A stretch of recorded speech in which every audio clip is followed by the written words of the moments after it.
Assalamualaikum warahmatullahi wabarakatuh. Apa kabar semuanya? Ketemu lagi di channel yang sama, channel Emma Rosina Dewi, dan kali ini saya akan membawakan sebuah topik tentang bagaimana kita membiasakan diri dengan soal-soal matematika level penalaran. Nah, ini spesial karena kita pada saat ini sedang bersiap menyambut AKM atau Assessment Kompetensi Minimum di tahun 2021.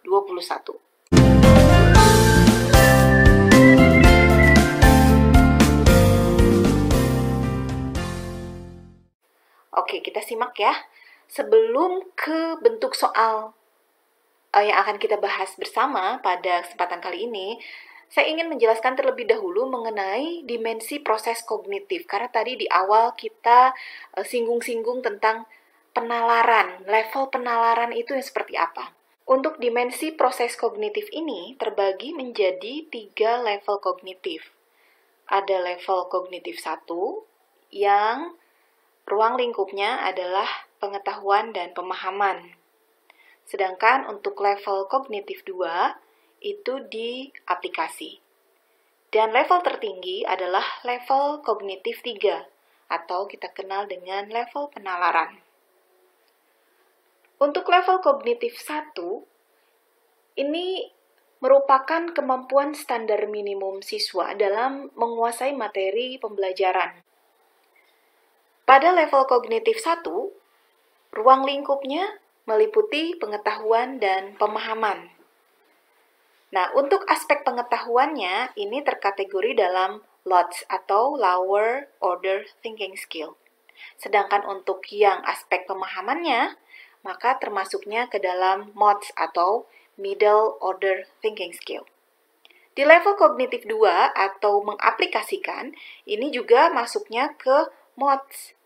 Nah, yang level kognitif 3 atau level penalaran ini ada 3 aspek yang harus dikuasai, yaitu menganalisis, mengevaluasi, dan mengkreasi. Inilah yang terkategori dalam HOTS atau Higher Order Thinking Skill. Kita lihat ya contoh soal penalarannya.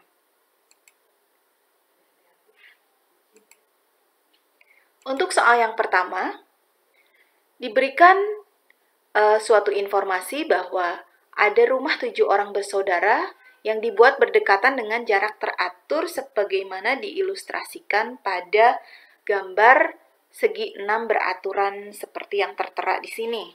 Jika rute dari rumah Ola, dari sini Ola ke Tri dinyatakan dengan A, Tri ke Sidik dinyatakan dengan B, sedangkan rute sebaliknya dinyatakan dengan lambang yang sama namun bertanda negatif, maka pertanyaannya adalah rute dari rumah Ulfa ke rumah Keisha jika dinyatakan dalam A dan B akan seperti apa?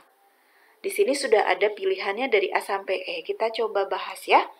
Oke, yang pertama, tadi diinformasikan bahwa rute dari Ola ke Tri itu dinyatakan dengan A. Ingat arahnya dari Ola ke Tri. Kemudian dari Tri ke Sidik itu dinyatakan dengan B. Jika dari Ola ke Tri itu dinyatakan oleh A, maka arah sebaliknya, artinya dari Tri ke Ola, itu adalah negatif A. Selanjutnya, dari Tri ke Sidik kan tadi B, maka arah sebaliknya dari Sidik ke Tri itu adalah negatif B. Maka pertanyaannya tadi, Ulfa ke Keisha, dari rumah Ulfa ke rumah Keisha, jarak yang atau rute yang ditempuh itu bisa dari Ulfa ke Ola dulu, kemudian setelah itu dari Ola ke Keisha. Atau boleh juga sebetulnya Ulfa ke Preti, Preti ke Keisha. Kita ambil salah satu alternatif saja ya, misalnya dari Ulfa ke Ola, Ola ke Keisha. Kita tahu bahwa dari Ulfa ke Ola itu sama dengan dari Tri ke Sidik, yaitu B. Jadi kita tulis di sini B. Kemudian dari Ola ke Keisha, ini sama jaraknya dengan Ola ke Tri, tapi berlawanan arah. Tadi arahnya ke sini, ini sebaliknya. Maka Ola ke Keisha dinyatakan dengan negatif A. Sehingga diperoleh Ulfakkekesia itu ini tinggal disederhanakan, yaitu B dikurangi A. Maka jawaban yang benar adalah yang C.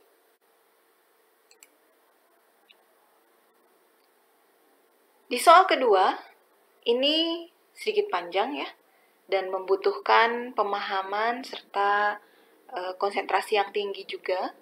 Jadi kita baca dulu dan dapatkan informasi-informasi penting pada soal nomor 2 ini. Sistem penyelenggaraan telekomunikasi di Indonesia terbagi menjadi jaringan tetap, kabel, dan nirkabel, dan jaringan bergerak atau seluler. Dalam perkembangannya telah terjadi pergeseran pada sektor telekomunikasi di Indonesia. Awalnya masyarakat Indonesia menggunakan jaringan telekomunikasi yang berbasis pada kabel. Namun mobilitas yang tinggi serta kebutuhan akan akses informasi yang cepat dan akurat telah menggeser pilihan moda telekomunikasi yang digunakan masyarakat Indonesia. Dari tahun 2000 sampai 2007, banyak pengguna telepon seluler, dinyatakan dalam Fx fungsinya dalam juta, dapat dimodelkan oleh persamaan Fx sama dengan 1,3 X kuadrat tambah 1,6X ditambah 3,7 dengan X sama dengan 0, merepresentasikan tahun 2000. Nah, grafik berikut menunjukkan pengguna telepon seluler, pertumbuhan pengguna telepon seluler dari kabel dan kabel di Indonesia dalam pembulatan juta terdekat. Ini adalah gambar grafiknya. Tadi tahun 2000 itu dianggap sebagai X sama dengan 0. Yang ditanyakan adalah tahun 2005 ya ini. Oke, 2005. Nah, ini. Kita lihat dulu pembahasannya. Yang pertama, informasi penting tadi kita disajikan fungsi untuk pengguna telepon seluler ya. Banyak pengguna telepon seluler itu adalah Fx. Ini 1,3X kuadrat tambah 1,6X tambah 3,7. Kemudian informasi penting lainnya adalah bahwa X sama dengan 0 itu menyatakan atau mewakili tahun 2000. Berarti kalau yang ditanyakan tahun 2005, nah ini kan pengguna telepon seluler Indonesia tahun 2005, ya ini adalah X sama dengan 5, mewakili tahun 2005 ya, karena 0 itu mewakili tahun 2000, berarti X sama dengan 5 mewakili tahun 2005. Tinggal disubstitusi saja sebetulnya. Jadi soal yang panjang dan kelihatannya mengerikan ini hanya tinggal menginputkan atau mensubstitusi X sama dengan 5 ke dalam fungsi Fx. Maka setiap X di sini diganti 5. Nah, diperoleh 44,2 juta ya. Berarti kan kalau di sini jawabannya yang mana? Yang E, 44.200.000 pengguna. Jadi jawaban yang benar adalah E. Oke. Selanjutnya soal nomor 3. Laili membuka sebuah buku tebal sehingga ia berada di halaman tertentu pada buku tersebut. Jika hasil kali kedua halaman buku yang terbuka adalah 1056, maka nomor halaman terbesar adalah berapa? 33kah? 42, 52, 61 atau 63? Oke, kita cek ya bagaimana cara mencari solusi untuk permasalahan seperti ini.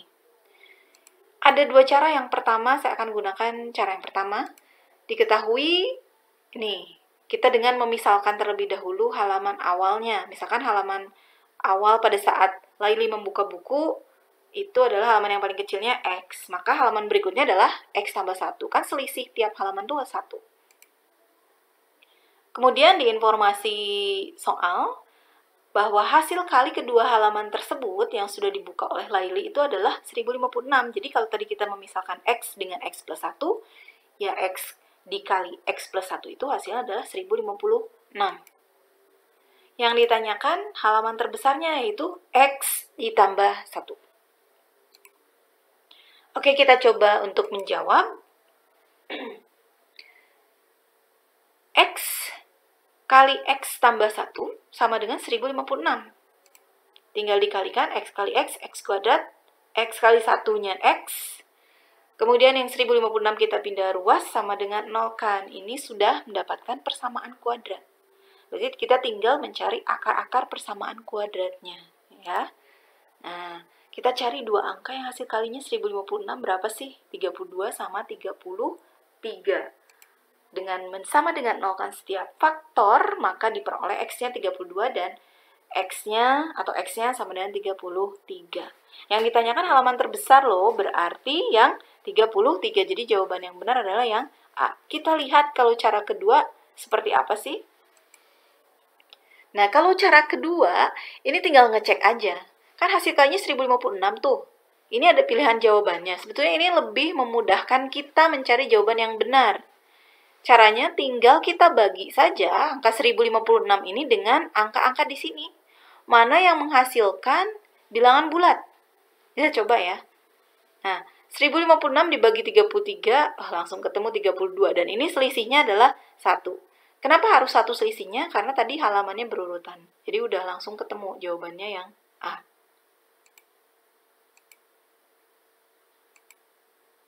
Soal keempat sekarang. Roni sedang belajar persamaan kuadrat. Ia akan menentukan sebuah persamaan kuadrat yang jumlah akar-akarnya adalah bilangan bulat antara negatif 1 dan 1. Sedangkan hasil kali akar-akarnya adalah bilangan prima antara 6 dan 10. Persamaan kuadrat tersebut adalah, sebenarnya ini soal tidak terlalu susah. Kita hanya perlu mencari tahu angka tersembunyi, ini tebak-tebakan angka di sini sama di sini. Ya, kita lihat pembahasannya. Oke, nah ini tadi jumlah akar-akarnya, kalau akar-akarnya misalkan X1 sama X2, maka X1 tambah X2-nya adalah 0. Kenapa 0? Karena jumlahnya tadi bilangan bulat di antara negatif 1 dan 1. Siapa lagi kalau bukan 0. Kemudian yang satu lagi, hasil kali akar-akarnya, berarti X1 kali X2 adalah bilangan prima antara 6 dan 10. Apa bilangan prima antara 6 dan 10? Jangan salah menyebut angka 9 ya, hati-hati, karena 9 itu bukan bilangan prima. Dia memiliki faktor lebih dari 2. Karena dia bisa dibagi oleh 1, 3, dan 9. Jadi faktornya ada 3. Nah, bilangan prima antara 6 dan 10 itu tidak lain dan tidak bukan adalah 7. Ya, jadi X1 kali X2-nya sama dengan 7. Masih ingat tidak? Cara untuk menyusun persamaan kuadrat jika diketahui jumlah dan hasil kali akar. Ini formulanya ya. X kuadrat dikurangi hasil jumlah dikalikan X ditambah hasil kali akar-akarnya kemudian disama dengan 0 kan. Tinggal disubstitusi X kuadrat. Tadi hasil jumlahnya ada 0 ditambah hasil kalinya adalah 7. 0 kali berapapun 0, jadi ini hilang. Tersisa X kuadrat ditambah 7. Mana jawaban yang benar? D. Ya, betul. Soal kelima. Rinia mendapat proyek menggambar beberapa kurva parabola. Di antara fungsi kuadrat di bawah ini, yang gambar kurvanya tidak pernah berada di atas sumbu X adalah yang mana? Oke, bisa dibayangin? Gambar kurva fungsi kuadrat berbentuk parabola, tapi ini yang selalu berada di atas sumbu X. Oke, kita analisis dulu ya, mengingat-ingat lagi materinya, hubungan antara A atau koefisien X kuadrat dengan diskriminan. Ya, coba lihat di antara grafik ini. Mana yang kurvanya tidak pernah berada di atas sumbu X? Nah, hanya 2 grafik ini. Yang ini, apabila A-nya kurang dari 0 dan D-nya sama dengan 0, sama yang ini. Apabila A-nya kurang dari 0 dan D-nya kurang dari 0. Oh, A-nya kurang dari 0. Berarti kita cek, ini A-nya kurang dari 0 nggak? Yang pilihan A. Tidak. Nah, ini ya. Oke, berarti jawabannya otomatis salah. Lalu yang B, A-nya kurang dari 0 nggak? Tidak juga. Berarti jawaban B juga salah. Maka kita cukup terkonsentrasi pada pilihan jawaban C, D, dan E. Karena A-nya kurang dari 0 atau negatif. Nah, kalau begini, maka kita menggunakan senjata berikutnya, itu diskriminannya. Cari diskriminannya yang bagaimana? Lihat, yang sama dengan 0 atau yang kurang dari 0. Kita cek satu-satu. Untuk yang C dulu ya, opsi C. Ini D kan rumusnya B kuadrat kurang 4AC. Di sini B-nya berapa? Negatif 10, masukkan. Kemudian A-nya berapa? Negatif 2, masukkan. C-nya berapa? Kok nggak ada? Berarti C-nya 0. 0 yang ini dikalikan berapapun 0. Berarti diskriminan untuk pilihan C itu jawabannya 100. 100 itu lebih dari 0. Yang diminta, yang kita cari adalah yang kurang dari 0. Berarti jawaban C salah. Kita cek yang D. Yang D, B-nya negatif 3, masukkan. A-nya negatif 1, masukkan. C-nya 5, masukkan. Kita hitung, hasilnya 29. Ini juga lebih dari 0, tidak memenuhi ini. Berarti D jawabannya salah juga. Kalau seperti ini, berarti kita sebetulnya tidak perlu menguji E. Pasti jawabannya yang tersisa, yang E. Tapi kita coba aja buktikan ya di sini. D sama dengan, masukkan B-nya 2, kemudian A-nya negatif 1, dan C-nya negatif 4. Kita hitung, oh hasilnya adalah negatif 12, kurang dari 0, berarti memenuhi. Jadi, kurva parabola yang akan digambarinnya nanti bentuknya tidak menempel, tapi di bawah, ya, di bawah sumbu X. Nah, ini dikenal juga dengan istilah definite negatif. Oke, jawabannya yang E. Soal berikutnya adalah soal ke-6 ya. Di sini kita diminta untuk menganalisis kebenaran dari pernyataan-pernyataan berdasarkan informasi pada soal. Atika diminta menganalisis fungsi Y sama dengan X kuadrat dikurang X kurang 2. Tentukan kebenaran pernyataan berikut. Grafik fungsi tersebut memotong sumbu Y di titik 0, negatif 2. Oke, kita cek pembahasannya ya. Untuk pernyataan yang pertama, kalau memotong sumbu Y, itu artinya X-nya sama dengan 0. Maka kita tinggal substitusi saja 0 ke persamaan ke sini ya, ke fungsi ini, ke fungsi Y. X-nya diganti 0. Nah, sehingga diperoleh Y sama dengan 0 kuadrat dikurang 0 dikurang 2. Hasilnya negatif 2. X-nya 0, Y-nya negatif 2. Maka diperoleh titik potong dengan sumbu Y yaitu 0, negatif 2. Jadi jawaban pernyataan yang pertama benar atau salah? Benar. Oke. Selanjutnya untuk pernyataan yang kedua. Grafik parabola terbagi 2 sama besar. Nah, kalau 2 sama besar, jika dibuat garis hayal X sama dengan 1, apa sih artinya ini? Mencari sumbu simetri ya. Sumbu simetri itu rumusnya X sama dengan negatif B per 2A. Di sini B-nya adalah negatif 1, kita masukkan. A-nya adalah 1. Hasilnya positif setengah. Sedangkan di sini 1. Benar salah? Salah. Selanjutnya, nomor 3. Fungsi tersebut selalu bernilai negatif berapapun nilai X yang disubstitusikan. Coba aja sembarang X. Misalnya X sama dengan negatif 2. Maka diperoleh, nah masukkan, X-nya diganti negatif 2. Ternyata hasilnya 6. Dia bukan negatif. Berarti ketika kita menemukan satu contoh yang salah ya, yang membuat pernyataan ini salah, namanya counter example, maka pernyataan ini tidak bisa diterima. Atau dengan kata lain pernyataan ini salah. Itu. Oke, lanjut ke soal nomor 7. Tio sedang belajar fungsi. Ia menuliskan fungsi fx sama dengan x tambah 2 dan fungsi gx sama dengan 2x kurang 3. Jika Tio mengganti x pada fungsi fx dengan gx, maka diperoleh hasilnya berapa? Tio mengganti x pada fx ini dengan gx. Kan fx-nya x tambah 2. Gx-nya 2x kurang 3. Ditanyakan f gx. Kenapa? Karena x di fx ini diganti oleh gx. Dengan kata lain, ini siapa sih? Ini adalah f komposisi gx. Ya, tinggal dimasukkan saja. G-nya diganti dengan 2x kurang 3. Masuk ke sini. 2x kurang 3 ditambah 2. Tinggal buka kurung. Diperolehlah 2x kurang 1. Jadi jawabannya yang C. Soal ke-8. Sebuah rumah mode memproduksi suatu baju pesta dengan bahan baku kain berkualitas tinggi. Jika X adalah panjang kain yang dibutuhkan dengan satuannya meter, Fx-nya didefinisikan sebagai 0,2x, dan ini merupakan fungsi untuk menghitung banyak produksi baju pesta tersebut. Ya. Sedangkan Gx itu adalah sama dengan 9x. merupakan fungsi untuk menghitung total omset produksi dalam ratus ribu rupiah. Maka pertanyaannya adalah total pendapatan rumah mode dalam rupiah itu berapa? Dari hasil penjualan produksi baju pesta tersebut ya, maksudnya semuanya berarti laku terjual. Jika digunakan 20 meter kain sebagai bahan bakunya, berarti kita harus tahu dulu nih berapa baju sih yang diproduksi kalau kita punya 20 meter kain gitu ya. Kita lihat pembahasannya. Di sini kita tulis dulu fungsi fx, yaitu fungsi untuk menghitung banyak produksi baju, ada 0,2x. Fungsi untuk menghitung total omset, yaitu gx sama dengan 9x. Satuannya dalam ratus ribu rupiah ya. Nah, di sini juga diketahui bahwa bahan baku kain yang digunakannya adalah 20 meter.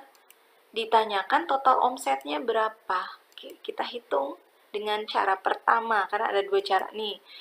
Yang cara pertama, kita ngitung dulu banyak produksi baju. Jadi kalau 20 meter kain itu bakal jadi berapa baju pesta. Masukin saja ke fungsi fx ya, jadi F20. Tadi fx itu 0,2, jadi 0,2x, jadi 0,2 dikali x-nya diganti 20. Hasilnya 4. Ternyata hanya cukup untuk 4 baju. Mungkin bajunya tuh yang banyak sekali pernak-perniknya ya, atau butuh memang butuh kain yang banyak gitu ya, supaya menghasilkan baju pesta yang meriah dan bagus. Nah, total omsetnya kita masukkan ke fungsi gx. 9 kali x, ingat x-nya bukan yang ini lagi loh, tapi x di sini pada gx adalah bajunya, baju yang sudah diproduksi. Jadi tadi baju yang diproduksi kan 4, di 9 kali 4, 36 dalam ratus ribu rupiah, berarti 3.600.000. Nah, pendapatan rumah mode dengan menjual menjual 4 baju pesta yang diperoleh dari 20 meter kain sebagai bahan bakunya itu adalah 3.600.000. Kita bandingkan dengan cara kedua ya. Nah, di cara kedua kita menggunakan penerapan fungsi komposisi. Karena di sini akan menghitung total omset, di mana omset bisa dihitung jika kita sudah tahu banyak produksinya berapa, maka langkahnya kan kita produksi dulu, lalu masukkan produksi itu ke omset. Jadi, fungsi yang kita gunakan, fungsi komposisinya adalah G.F. Artinya, fx-nya masuk ke G ya. Nah, tinggal kita ganti saja fx dengan 0,2x. Jadi, G 0,2x. G-nya adalah, Gx-nya adalah 9x. Berarti x-nya diganti dengan 0,2x menjadi 9 kali 0,2x diperoleh 1,8x. Ini adalah fungsi komposisi dari G komposisi fx. Tinggal dicari saja, jika x-nya 20, maka disubstitusikan 20 ke dalam komposisi G.F atau G komposisi F. Jadi G komposisi F20 sama dengan 1,8 kali 20 diperoleh 36 dalam ratus ribu rupiah, berarti itu nilainya sama dengan 3.600.000 rupiah. Jawabannya sama di B. Baik, terakhir saya ingin menampilkan sebuah quotes matematika yang mudah-mudahan bisa motivasi atau menginspirasi kita dalam pembelajaran matematika atau mengasah kemampuan numerisasi kita agar menjadi lebih baik lagi. Bahwa kunci dari belajar matematika untuk mengasah kemampuan numerisasi kita ini tidak cukup loh hanya dengan membaca dan memperhatikan contoh soal dan pembahasannya, melainkan dengan seringnya berlatih soal. Jadi terkadang kita melihat orang mengerjakan soal kayaknya mudah gitu. Terus asa juga pasti mudah. Tapi coba aja dulu untuk menguji benar atau tidaknya, kita coba kerjakan lagi. Tersendat atau lancar sampai mendapat solusi. Seperti itu ya, jadi kuncinya adalah berlatih soal. Tidak cukup hanya membaca, tapi harus pegang pensil, alat tulis lainnya, lalu ikut oret-oretan untuk mencoba soal hingga mencapai solusi. Terima kasih, semoga bermanfaat. Assalamualaikum warahmatullahi wabarakatuh.